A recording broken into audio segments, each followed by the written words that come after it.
Yeah, of course, that's where the best riding trails are. But we never ride into the dense forest because it's hopeless trying to ride in there. Besides, my dad said there's a dangerous swamp somewhere in there which we have to stay away from. I fell silent as it suddenly occurred to me that the swamp might not be the real reason why Dad had forbidden riding in there. Maybe there was something else in the forest. Something dangerous and horrible that only he and Lisa knew about. I shook off all the scary thoughts. "Would you like to go for a ride with me?" I asked, worried that Erica might say she'd rather spend some time with the older girls. "Absolutely," Erica smiled. "But first you better go get something to eat. You didn't end up having any breakfast, remember?" "Yes, Mother," I said, rolling my eyes at her.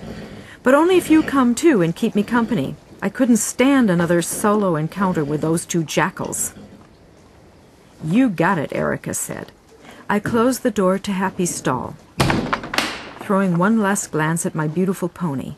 Then I followed Erica out of the stable, blissfully ignorant of the terrible things that were about to happen.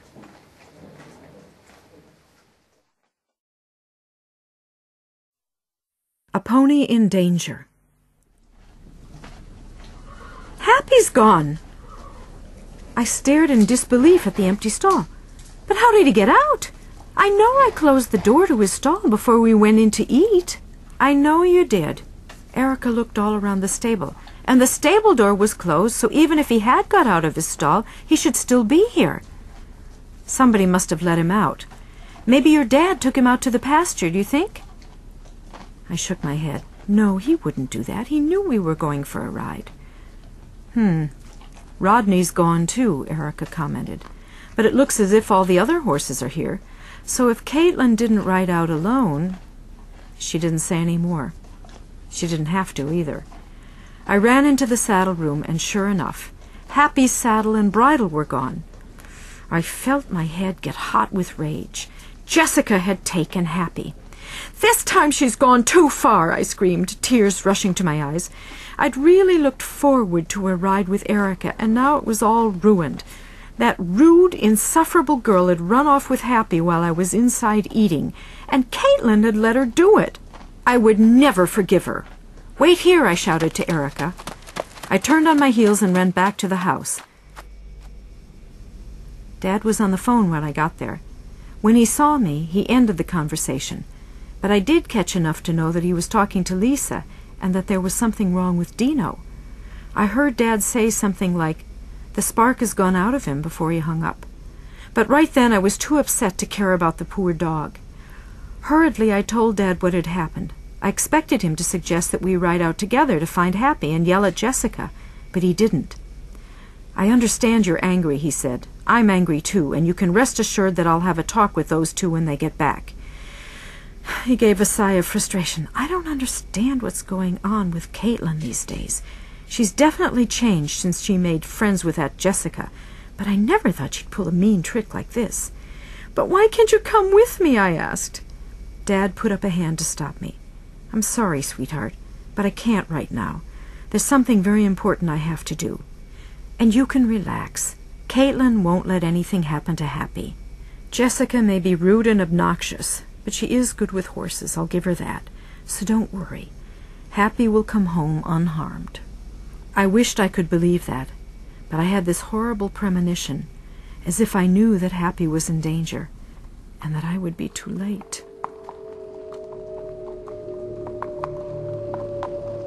A breath of wind went through the forest, almost like a sigh, as the two riders approached the place where the leafless, twisted tree was standing.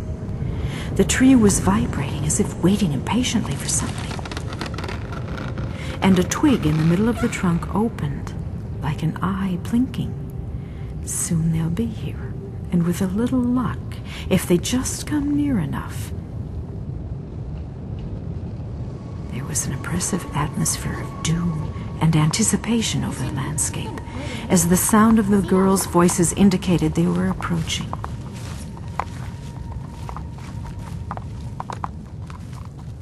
"Are you sure you know where we are?" Erica sounded worried. "It seems as if we've ridden back and forth so much. At least I have totally lost my sense of direction." I looked over at her and tried to smile, but it was only a half-hearted grin. "Relax, I know these trails better than the back of my hand. We're not lost." I bent forward and patted Tango on the neck, trying to suppress the uneasiness that was about to overpower me. This day, which I'd had such promising plans for, had turned into a nerve-wracking search for my pony. My fear grew with every passing minute.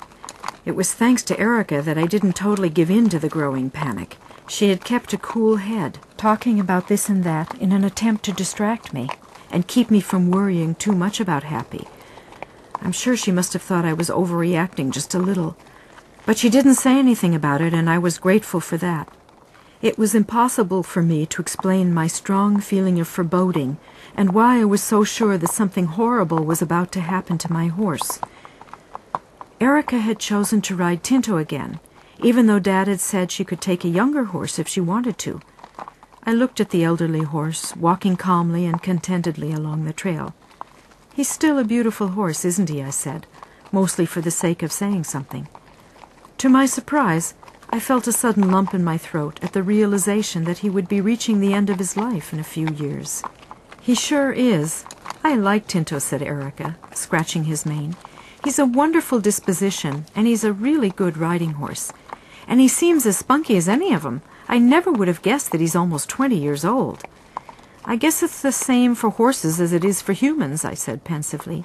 "My great-grandmother's almost 80, but people say when they see her that she looks about 15 years younger than she is." We rode in silence for a while. I tried to listen for voices or neighing, but the forest was quiet and peaceful around us.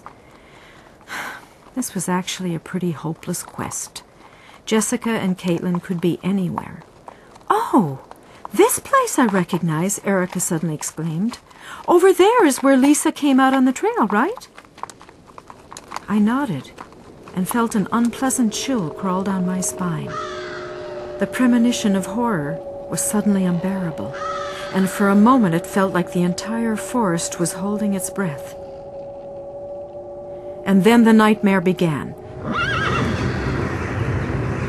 In an instant, the peace and quiet turned into a muddle of piercing voices, breaking branches, and stomping horse hooves, approaching very fast. "What in the—" started Erica, but fell silent as the first horse came into sight. It was Rodney with Katelyn on top. Katelyn's face was like a stiff mask of shock and fear. Behind her, Jessica followed unhappy, but I barely even noticed her.